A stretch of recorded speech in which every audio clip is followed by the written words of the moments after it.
L'Afrique du Sud, le président Cyril Ramaphosa rembourse des fonds de campagne. Le Zimbabwe, la population déchantée un an après la chute de Mugabe. Le Bénin, Lionel Zinsou, à son tour visé par une plainte judiciaire. Et puis au Togo, la coalition d'opposition a repris les manifestations de rue. Voilà le menu de regard croisé pour ce soir. Autour de moi sur le plateau, Magloire Teko, Kevin, rédacteur en chef de Bonsoir Magloire. Bonsoir Samuel. Bonsoir à tous nos téléspectateurs et téléspectatrices, bien entendu. Dimas Dikodo, directeur de publication Forum de la semaine. Bonsoir Dimas. Bonsoir Samuel, bonsoir les amis, bonsoir à tous et à tous ceux qui nous écoutent. Thierry Afanoukoué, Gapola.net, qui nous rejoint pour la première fois dans cette émission. Bonsoir Thierry. Bonsoir Samuel et bonsoir à tous ceux qui nous regardent ce soir. Ça fait plaisir de vous accueillir dans l'équipe. Merci. On va commencer avec l'Afrique du Sud. Je le disais, le président Cyril Ramaphosa va rembourser 31 200 euros de fonds électoraux perçus d'une entreprise liée à son fils après avoir reconnu avoir caché la vérité au Parlement. C'est ce qu'un responsable de l'ANC a indiqué. Le président sud-africain avait affirmé au Parlement que ce paiement avait été reçu en octobre 2017 par son fils comme consultant de l'entreprise Bosasa, une entreprise de services informatiques qui travaille avec des institutions publiques. Cyril Ramaphosa avait ultérieurement reconnu que cet argent était en fait une donation pour sa campagne à la présidence du Congrès national africain qu'il avait remporté face aux favoris de l'ancien président sud-africain Jacob Zuma. Dimas, Cyril Ramaphosa a promis lutter contre la corruption et faire acte de transparence. Et c'est ce qu'il commence à faire ici? Non, je ne pense pas que c'est ce qu'il a commencé, parce qu'il est contraint pratiquement, puisque l'opposition a commencé par le critiquer avant qu'il ne décide à rembourser. Et puis, si vous suivez le porte-parole de l'ANC, Zizi Kodoua, je pense que leur défense est un peu gauche quand il dit que le fonds était versé à son insu, à l'insu de Ramaphosa. Donc c'est quand même inadmissible qu'on veut prendre le peuple pour des cons, parce que tu ne peux pas te lever et regarder sur ton compte bancaire et tu as de liquidité qui rentre là et tu dis que tu ne sais pas. Bon, et tu n'as même pas su. Campagne, et après, c'est lui. Mais s'il y a l'argent sale, qui vient là-dessus, à chaque fois on doit lui faire l'état des lieux. Voilà.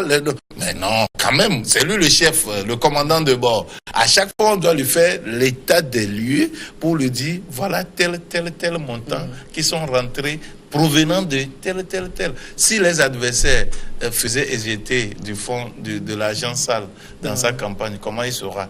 Et donc nous dire qu'il n'est pas au courant, je me dis que c'est une défense tirée sur les cheveux.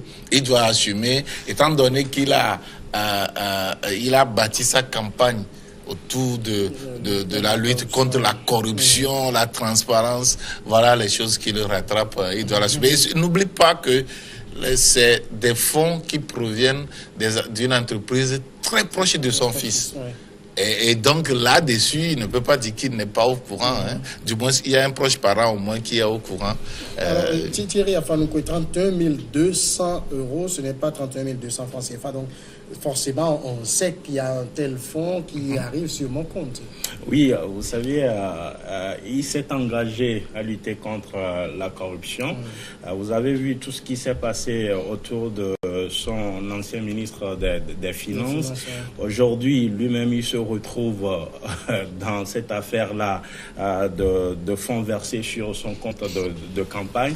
Et non seulement ça, vous savez que nous sommes à quelques mois, je dirais, des élections chez eux là-bas. Donc, ses adversaires potentiels veulent lui jouer un sale tour. Vous avez vu la première déclaration qu'il a eu à faire. Il a eu, si on suit de de près cette affaire-là, vous vous rendez compte qu'il a menti premièrement et après il s'est rétracté. C'est parce qu'il sentait quelque chose venir. Donc, il ne veut pas dire une chose et faire son contraire. Donc, il était obligé. Vous avez vu que pour se dédouaner, ce n'est plus lui qui est venu à la charge. Il a demandé à quelqu'un d'autre de faire le sale boulot. Parce qu'au sein de ce parti-là, il y a des rivalités. Quoi qu'il est le président de ce parti-là, il ne maîtrise pas tous les contours de ce parti. Donc, il a de quoi à garder cette image-là d'un homme clean, ce qui n'est pas forcément parce que ce pays-là est victime de ces affaires-là de corruption. C'est ce qui a d'ailleurs coûté le poste à Jacob Zuma. Donc, et bien avant à Tambou. Oui, voilà. Donc, vous voyez que... Et puis, non seulement ça, lui-même, c'est un homme d'affaires. Donc, certainement, il est trempé dans ces choses-là. Et ce qui fait sourire un peu, c'est parce que quelques temps après, la campagne, lorsqu'il a gagné la campagne au niveau de son parti et il est devenu par après président de son parti, on se rend compte que cette entreprise-là a gagné des marchés. Donc, vous comprenez que c'est parce que... De façon pas tout à fait clean. Voilà. C'est parce que cette entreprise-là a contribué à son élection et pour lui retourner l'ascenseur, on lui concède des marchés. Magloire, Kevin, finalement, Cyril Ramaphosa, pas si clean que ça? Ben oui.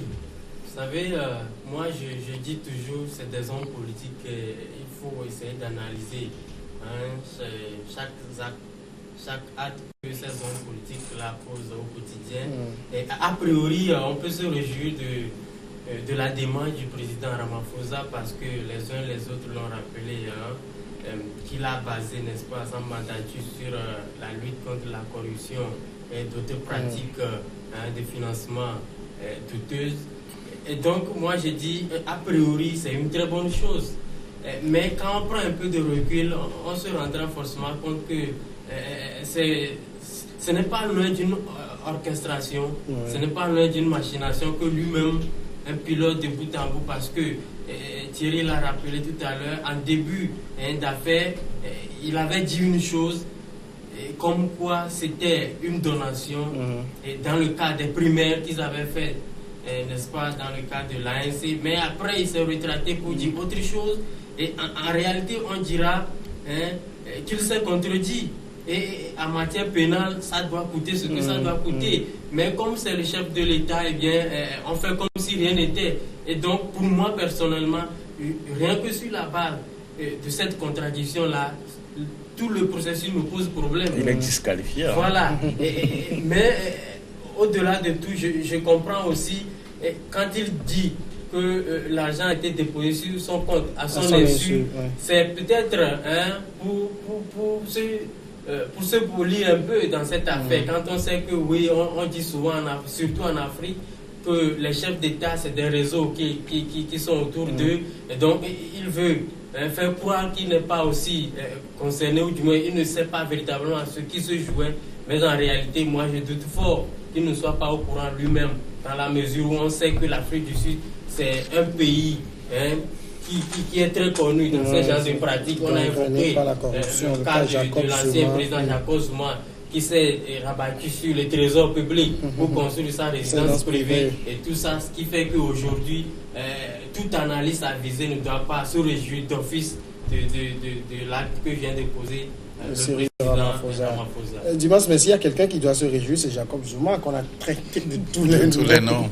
De tous les noms, et surtout que Ramaphosa a succédé en se montrant très clean, que de façon intouchable en matière de corruption, alors qu'il est dans le monde des affaires et surtout le monde politique, deux mondes suffisamment retors pour le plier et l'écraser. Et donc, c'est ce qui lui est arrivé finalement. Je pense que c'est tout son pouvoir qui en ressort fragilisé, du moins un début de fragilisation dans sa lutte supposée contre la corruption et les financements illicites dont il criait de gauche à droite qu'il veut rendre la maison propre. Donc, je pense sincèrement que Ramaphosa, vous savez, depuis le temps de la lutte contre l'apartheid, s'est montré comme tel, s'est montré comme quelqu'un qui se veut très clean. Lui, il n'avait même pas au départ apprécié l'acte d'apaisement que Mandela avait posé. À un moment donné, il refusait systématiquement même de serrer la main aux Blancs. Il disait qu'ils les ont trop fait souffrir. Donc, c'est quelqu'un qui, naturellement, depuis son parcours politique, a toujours cherché à se démontrer clean, quelqu'un de correct. Et donc, mais quand il vient aux affaires, il devait quand même maintenir cette éthique, ce genre d'éthique autour de lui dans ses actes. Mais la politique, comme je l'ai dit ici, c'est vraiment un monde vraiment bizarre où si tu ne fais pas attention, beaucoup de choses peuvent te rattraper. C'est ce qui lui arrive malheureusement. Je pense que c'est un couteau à double tranchant. Premièrement, c'est la démocratie sud-africaine qui s'en sort grandi pour le moment, parce que il y a quand même un mécanisme, du moins une veille de la classe politique et de la société civile pour sortir les écarts que peuvent poser les politiques. Et aussi, en même temps, je pense que c'est un coup, parce que c'est un coup dur, parce que Ramaphosa aurait pu avoir les reins solides pour aller sur le front de la corruption et essayer d'attaquer la racine même de ce mal qui gangrène l'Afrique du Sud. Mais malheureusement, il s'en sort un peu fragilisé, parce que chez nous, on dit souvent une chèvre ou un bouc à l'oreille coupée ne conseille plus ses enfants, parce que les chèvres, les chevreaux là vont lui poser la question: mais toi tu es situé et puis toi tu as les oreilles coupées. Alors le président sud-africain, c'est-à-dire Zizi Kodwa, qui est porte-parole, qui a été envoyé au front pour le défendre, dit qu'il va ouvrir des enquêtes sur toute la provenance de toutes les donations qui lui ont été faites. C'est de nature à rassurer? Non, je ne crois pas qu'il pourra encore se blanchir. Moi, j'ai peur même que cette affaire-là ne suscite d'autres affaires, parce que ce n'est qu'un début. Parce que ce qui est en jeu, c'est les élections.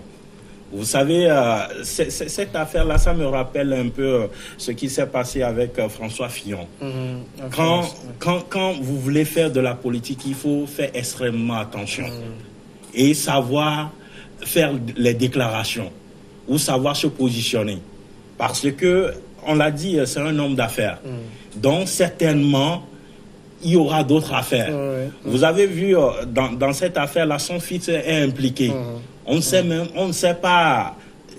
Il peut y avoir d'autres dessous de cette affaire-là. Ce n'est que le début. Je ne crois pas qu'il sortira grandi de cette affaire-là. Ça serait mieux pour lui de faire profil bas. Pour continuer par diriger ce pays-là et essayer de revoir son dispositif de lutte contre la corruption, parce que il se peut que quelque part il est en train de taper ou de cogner quelqu'un du sérail quelque part dans une autre affaire, et voilà, on a glissé c'est dessous-là pour dire qu'en réalité, il n'est pas aussi clean comme il le dit. Donc, il doit faire extrêmement attention à ce qui se passe. Et comme je l'ai dit, au sein même de sa classe politique, il a des rivalités. Et certainement, ceux qui le combattent au niveau du parti vont essayer de tirer les ficelles, et ça peut écorner dangereusement son image. Et est-ce que ce n'est pas eux qui extrapolent? Non, mais les infos, c'est sûr que ça vient de la maison là. Mais est-ce que c'est pas eux qui extrapolent en disant qu'il faut faire un audit total sur les fonds encaissés pour la campagne? Parce que peut-être, comme on le dit souvent, le diable se trouve dans les détails.